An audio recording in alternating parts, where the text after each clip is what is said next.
when we ran into each other last at, I think it was HPS, the Human Performance Summit, something along those lines for the Army. Down in Bragg.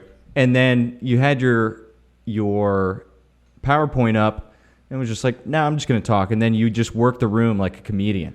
So I'm curious of... Kelly has, and dude, we've dissected this for years. Kelly's dad, who's since passed away. Sorry about that. I know that was a big deal. But he was, I remember you defining him as like a narcissistic personality disorder. He had, he was the great Santini. That's all I need to know. Yeah, so he flew up fours, was captain of the football team. That's right, he's a maniac. Just his fucking legendary thing. And Kelly's like, I was smart enough to be around him to learn how to like influence and how to talk to people and how to mimic it a little bit. Because I asked you, I remember years ago, I was like, Kelly, like you connect so well, so quickly with so many people. Like, I mean, it's easy in like one or two people, but when you get in a room of 100 people to be able to make those connections that fast. And I remember asking you and you were like, learned it from my dad. Comma, don't put your face in the bowl of guacamole. Like that was the difference. There's a line. What I think is I should put my face in that bowl of guacamole, but now what I think is, hey, I probably shouldn't do that. But it occurred to me to do it, right? That's the difference. My mom was a professor too. And then I am a big fan of teachers and coaches. And so when someone is teaching or talking, I'm listening, but I'm also really paying attention to what they do, how they walk on the stage, they ask contact, like they make eye contact, there's a meta awareness about teaching. And of course, I think what the internet has done is it made everyone think that they are skilled instructors, right? And you just reps and reps and reps and reps of connecting. So I've been teaching, I started teaching kayaking when I was 12 and, started really formally teaching adults when I was 14. And, a bunch of teachers in my family. Then again, I really like coaching, and coaching is my favorite thing in the world to do. Like, I'm not embarrassed that I'm a coach. Like, you sit down on the airplane next to me and I'm like, wow, I was trained as a physical therapist, but I'm a coach. That's what I really love to do. And my favorite people on the earth are other coaches. I mean, athletes are fine, but I really work with coaches. That's the thing. It's like people are like, oh, did you get to meet these athletes on so-and-so team? And I'm like, nah, they're going to come and go. But the coaches, they'll stick around forever. So those are my people. And, some of this is, it's easy to fall into the trap of I have this big PowerPoint and I'm just going to let that go. And that's just lazy. You have to really work. And I believe that, did you guys see the documentary It Might Get Loud with Jack White and White Stripes, Jack White of the White Stripes. And then The Edge is on there from U2 and someone else, and they're talking about guitars. And Jack is like saying, hey, look, you need to be a little uncomfortable when you present or teach or perform. He's like, so if the microphone is one step away, tomorrow night, put it 2 steps away. So one of the things that happens is if you're going up hitting rote play on a presentation and you're not using that presentation as an opportunity to try something new, to talk about something differently, to get, so when I teach, I don't teach for them, I teach for me.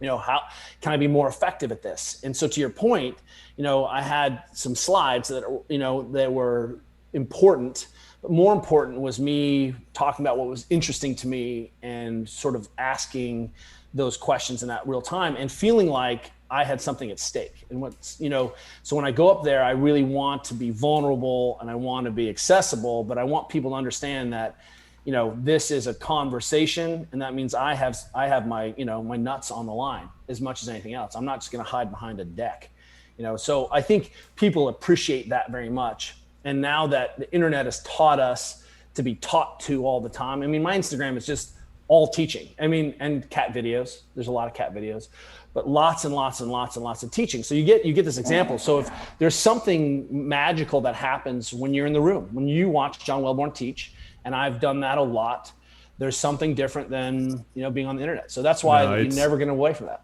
It's way different. We had the opportunity to teach in continuing education at a gym, and we got into it, and you were like, you still got it. The jokes are still funny. And I was like, it's like slipping on an old coat. Like you instantly get into it. Well, that's what I observed through watching you, Kelly. And then John, we've had our material, the course that we teach. And then there's these offhand gigs, whether it's through NSCA, TSAC, or any of the smaller speaking where we get to explore. And that's one thing I appreciated seeing you at the Human Performance Summit is that oh, dude, I'm back in. It wasn't the same old information that I've heard before or presented or seen in your social. It was, dude, he's flexing. It's because It's you're always constantly learning. You know, there's Yep. always new material, there's new information. If I got to go teach what I taught 10 years ago, then we know we're selling beard oil. I mean, at that CBD, point, we might as well MCTB. just sell beard oil because it's fucking stale. And I think this is something that we run into all the time. I'm sure you do too, where, the conversations we had 10 years ago seem boring, but then I have to remember there's people that are just finding us today. And I'll get an email from somebody that's just starting the training, just into this thing. That's right. And is asking these questions, and you're like, where have you been? Have you been under a rock? Like, No, I'm just 16, John. And and dude, we run in all the time. I'm like, hey, this is where you start. Follow this for about a year, and then send me another email, and we'll figure out the next piece of this. Yeah, you bring up a really important point around context and experience. And, I think what's happened now is we have a generation of athletes and coaches potentially who have leapfrogged real work. There's no substitution for thousands of hours of working with coaches and being in a program and understanding the program. And probably, one of the confusing things is that everything works in the beginning, and so, jump into a well-respected program and just live there for a while and make the gains and understand and try to understand what you're doing. Really look at and try to understand, and then ask the next question. And I think what happens now is that you can just leapfrog ahead to some elite understanding, but you don't have any of the foundational sciences. This is why you can't just jump into a PhD program. You got to take basic bio. You got to have fundamentals of chemistry. And, what we see is the hyper specialization early on. One of the things that shocks me is, right now, here's two sports I'm working with, for example, in the Olympics. One is with a young woman named Kate Courtney. I'm just, try to support her and her staff. And she's our number one mountain biker and world champion. She's one of the greatest athletes I've ever worked with in the history of the world. Like, she's just 25. She and her boyfriend, Will, our fiance, this is the most savage woman who owns her whole process, is on the team. And it's so motivating, inspiring to work with her.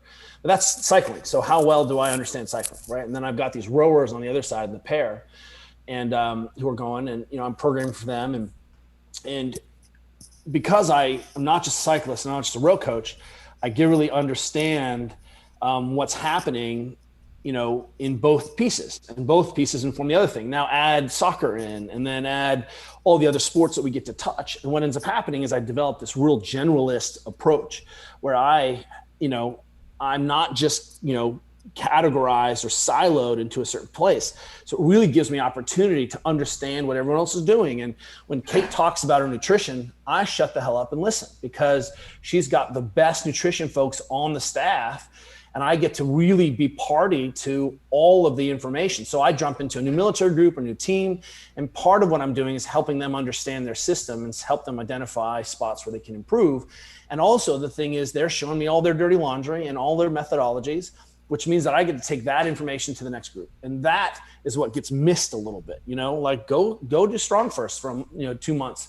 Let me know. And I'm not talking about be a dilettante, like, oh, this program, Matt Fraser's program is new, so it must be better. Or, like, go to Matt Fraser's program, hang out there for a minute and really understand, then go to Rich's program, and then go really understand if you're a CrossFitter, and then go to Jason Kalipa's program or Ben Bergeron's program. What you'll see is you'll begin to understand what's going on. But it does take some experience. Unfortunately, you cannot short that process. And I want people to have a better depth and breadth. And we're not doing a good job of that. Yeah, I just had a flashback. And one thing I encourage is budding coaches, not just go and write program or follow the program. Like, I have a beautiful opportunity in many internships in college. I had to administer someone else's program. Oh, yeah. So things that I didn't see eye to eye with, and John and I, especially when I was at University of Texas, Big D1. No, he was calling me. Oh, God, it hurts. It hurts. My skin is crawling. Like,